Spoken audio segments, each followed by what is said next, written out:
Hey look, it's the Moft Snap Case and the Snap-on wallet for the iPhone 13s. This case was announced for pre-orders on September 20th, 2021, which meant I ordered on the same day. Now my pre-order shipped to me on November 7th and didn't show up to the studio till December 5th. Now there's an adage that goes, good things come to those who wait, but whoever came up with that quote didn't have to wait for their Moft Snap Case because this case is not worth $40. And the waiting for the first order wasn't even the worst part about this review, but we'll kind of get to that. So the Snap Case by itself isn't great, but does it make the wallet any better? Because Moft does claim that the case provides 200% magnetic force enhancements. So for the rest of this video, we're going to answer that. So what's the one thing you don't ever want to hear again after doing this review? Pull force. Pull force. If you find what we do useful, be sure to get all of your iPhone 13 accessories through our Amazon links. Except for that. Maybe not this one. What else can they do if they're not going to get their stuff through our links? You can also support us through Patreon and subscribe to all our channels. I think that's it. Roll the review! The thickness of the Moft Snap Case is less than 2 millimeters thick, which falls into our categorization of thin cases. The case has a TPU edge and a polycarbonate back, so it's better than a simple TPU cover. The seams between the two parts aren't that noticeable or rough, but they do run along the entire edge case, which makes them kind of noticeable. The edges of the case are quite rigid, but the corners of the case do pop off a little easier than others, which is kind of odd for us. The entire finish of the case has a gloss factor of, well, 10. The back of the case is slick and hard to handle, though the TPU edges along the edge are rubbery enough to offset the slickness of the back.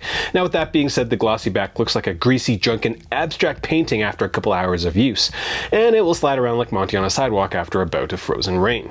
The TPU of the case is supposedly anti-yellowing, which is nice, but we haven't come across a clear case at $40 that doesn't have that feature. Moft also claims that the case is scratch resistant. We took our Mo set to it, and it's somewhere between 2.5 and 3, which is kind of normal for every other clear polycarbonate case that we've used on average. So basically, leaving this case in your pocket is going to result in a bunch of micro scratches. The clear TPU edge does suffer from a lot of wet spots along the edge of the iPhone, which kind of cheapens the look of the case from our perspective.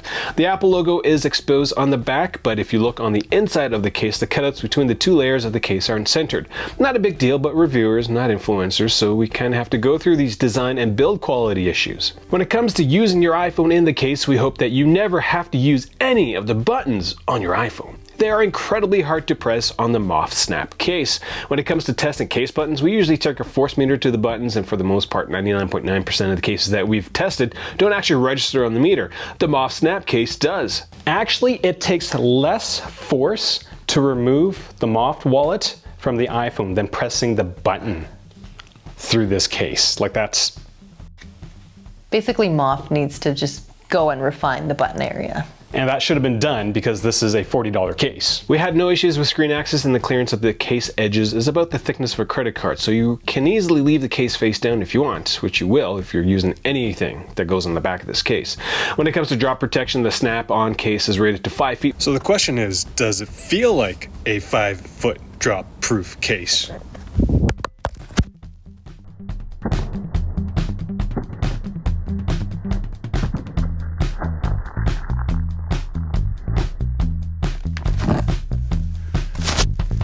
I wouldn't drop my phone very often in this product. For the functionality of the wallet, the iPhone 13 version hasn't really changed. The iPhone 12 version is longer by...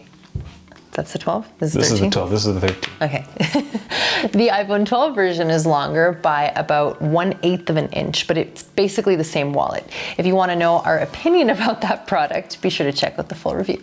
Now, before we get to the pull force testing, to elaborate on how painful this entire review was, I thought the package for the first order was lost because, well, it's been 4 weeks. And so being a reviewer, I was like, hey, I need it because we're gonna go do more MagSafe wallet reviews. This is the peak one, yay.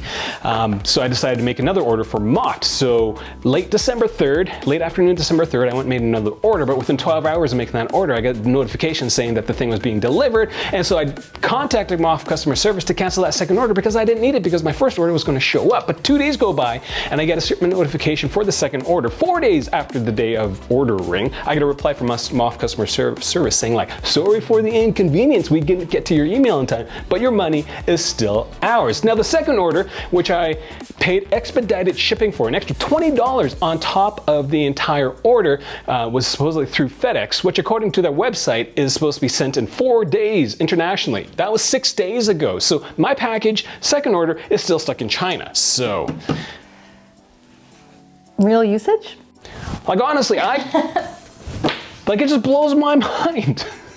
Anyways, we're doing a big roundup on MagSafe wallets, probably gonna drop sometime next week, so do check that out. Again, I'm pretty excited to review this. This is the Peak wallet. Now, does the case provide 200% magnetic force enhancement for the Snap Stand and wallet? Well, we'll let you decide after we lay out what we did. First, we attached a 3M hook to the wallet. Then we took our force meters and measured how many newtons were required to remove the wallet off a bare iPhone. We did this so many times with all the different wallets that we have. But for this video, it was just the Moft stuff and the Apple stuff.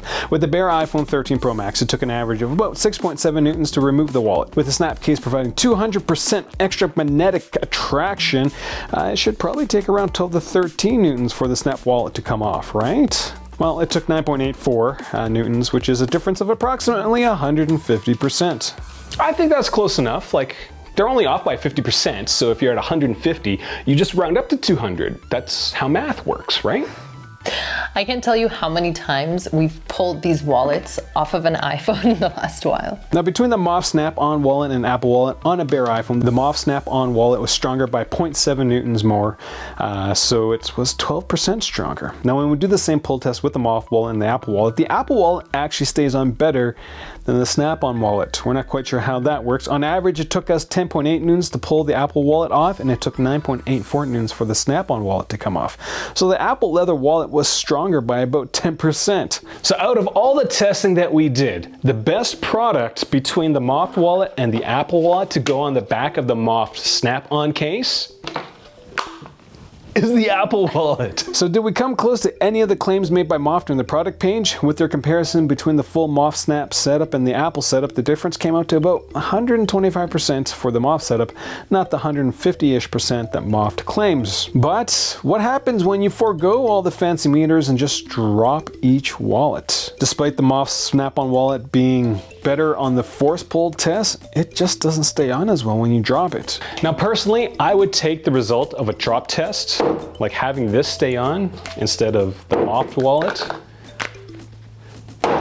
coming off. I'd take that drop test over any sort of pull test. So it's stuck between my legs. Now these tests show the Moft wallet completely folded up. How about when it's used as a stand? And that's kind of where, well, a breath of wind can literally pull this product off the back of your iPhone. So that's kind of all we got for this video. Questions, comments, leave them down there. Sorry, I remember reading a comment in one of the old Moft videos that someone said we were doing it wrong because we're not supposed to pull it from here. That's why it comes off. That we're supposed to gently pull it from up here and then go like this. I don't know why I just thought of that. Oh, okay, sure. I feel like it still comes off though. Comes off. Like honestly, I don't have anything against it. It's just not a great product compared to all the other ones that we've used. Influencer, not reviewer. Influencer, not reviewer. I mean, reviewer, not influencer. So that's all we got for this video. Questions, comments, leave them down there. First time watching one of our videos, hit subscribe so that every single time Monty shows up, you get notified. You can also support us through Patreon. And like, comment, follow us on Instagram. I think that's it. Hello, I'm the Peak wallet. My hat matches my watch strap. Cool. We're all sorts of orange today. I know, and I'm matching your shirt too. It's like we planned this. Oh. Look at that. Huh. Orange watch strap. Cool. We did not plan this. You can tell how not excited we are about Moft that we're not even drinking anything today.